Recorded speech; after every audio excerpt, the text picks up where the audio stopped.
Now, don't get me wrong, loyalty is a good thing until it isn't. And in ministry, loyalty can quietly shift from being a virtue to a trap.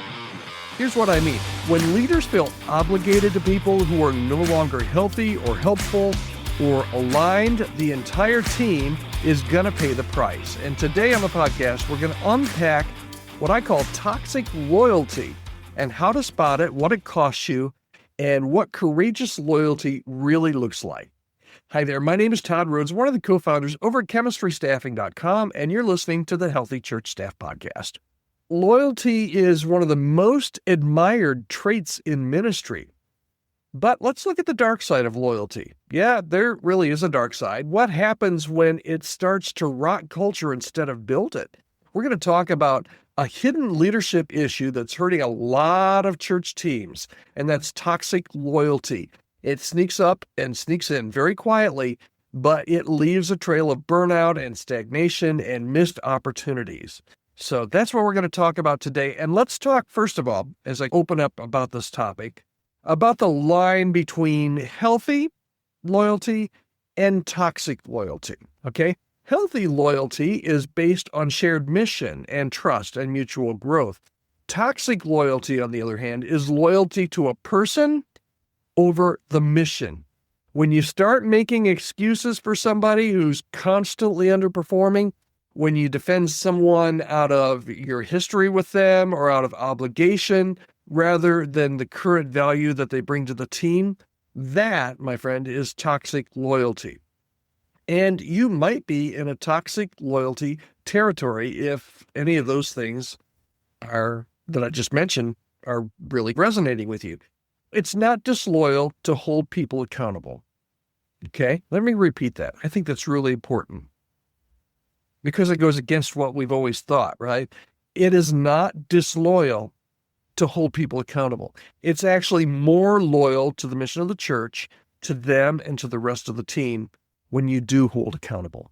All right, so there is a high cost of keeping the wrong person. And I run a staffing company, so I know this. I talk with churches all the time that have kept the wrong person too long.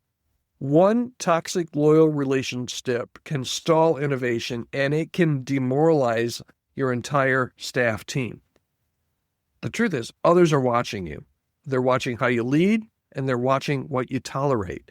And toxic loyalty, when you hold on to this person out of relationship because you're not willing to confront, it can build resentment, especially if this one person keeps getting grace while the others are being held accountable. And this happens quite often.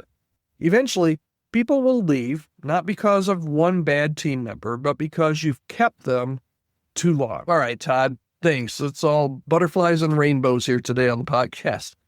How do I navigate loyalty without losing integrity? Okay. That's a good question. It's a hard it starts with the really hard conversations. And you can't be afraid to have hard conversations early on. You can't wait until the damage is done.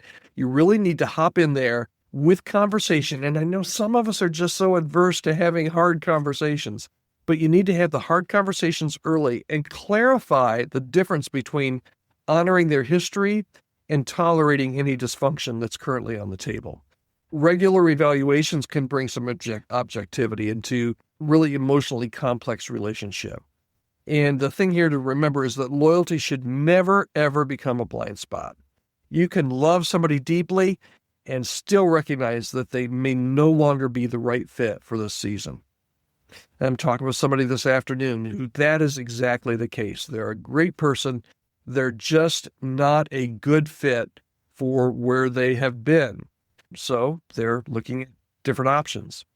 So here's the final thought for today. And this is really the clarification. If you take anything away from today's podcast, here's what I want you to think about.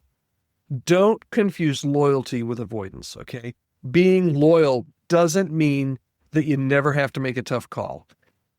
That's not what loyalty is. Loyalty means protecting what matters most, even when it's hard. That's something totally different. I'd love to hear from you today. Here's the question for today, and you can reach out to me, podcast@chemistrystaffing.com. Here's the question. Have you ever seen toxic loyalty at work in a church? Maybe it's at work in your church right now. and it's driving you crazy, and you're not the one in charge, so you can't do much about it. Maybe you are the person in charge, and you're just like, Todd, thanks for bringing this to my attention, but I'm not sure what the next step is. Reach out to me. I'd love to have a conversation with you. My email address is podcast@chemistrystaffing.com. All right, that's it for today. If you're listening to this or watching this on Friday, the day that it is released, I hope you have a great weekend at church, and we'll be right back here on Monday with another episode of the Healthy Church Staff Podcast. Thanks so much. Have a great weekend.